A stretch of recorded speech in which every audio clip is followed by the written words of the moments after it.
The Middle East OPEC producers still control the world's key energy hubs, of course. Non-OPEC producers already pumping to their full capacity. So, as the world looks for fresh sources of oil, could Central Asia emerge as a geopolitical force, with Kazakhstan leading the way?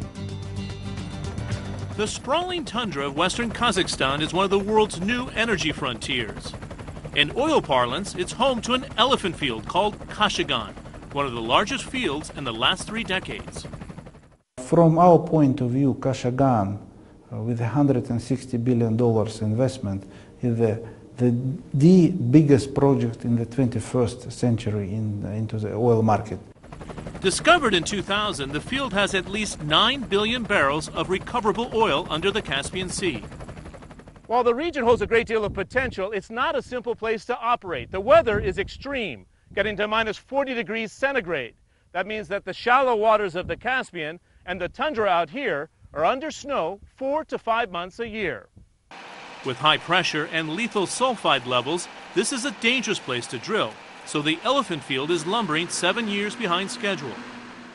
Due east from the Caspian, this field at Alabik Mola is so new our helicopter pilot had difficulties locating it on a map. Finding oil is proving less difficult. The technical director from the state energy firm has already marked the next site for drilling. Kazakhstan produces about 1.5 million barrels a day. With recent discoveries, they plan to double that figure by 2020, placing them firmly in the top 10 of global producers. We have strategy to have plateau in that level, 3 million barrels. We will achieve that next decade, and we have resources to be on the plateau 40, 50 years. I hope Kazakhstan reliable partner for that moment and will be a reliable partner for the future. 2 decades after Soviet rule, Central Asia has become a strategic neighborhood. Kazakhstan has nearly 40 billion barrels of proven reserves, about half the level of neighboring Russia. Azerbaijan, 7 billion barrels. And Turkmenistan is home to the 4th largest natural gas reserves. You have the vicinity to Western China, you have the vicinity to Russia, you have the enormous natural resources, and this therefore, let's say, is the key place to go. At the KazEnergy Eurasian Forum in Astana, leaders talked about the global high-growth markets of the future.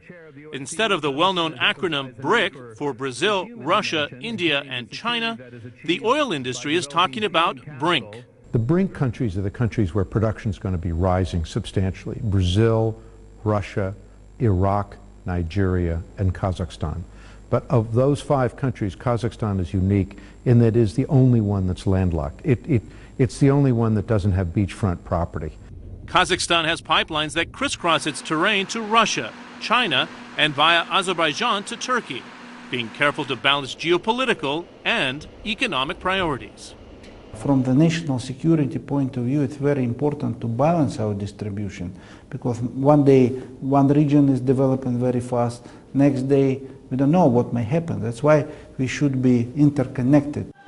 The country's long-serving president, Nursultan Nazarbayev, described the current pipeline development as a resurrection of the ancient Silk Road, stretching back 8 centuries.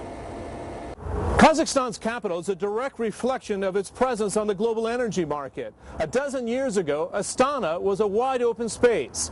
Today, the country's growing at around 8% after a sharp downturn during the global economic crisis. A crisis buffered by rising energy prices and production of the black gold discovered under this remote yet rich terrain. The new and open frontiers of Central Asia. For more about the program, visit our website, cnn.com/mme, or send your comments via email to mme@cnn.com. You can check out our webpage in Arabic as well at arabic.cnn.com/mme. And that's it for this edition of CNN Marketplace Middle East. I'm John Defterius. Thanks for watching. We'll see you next week.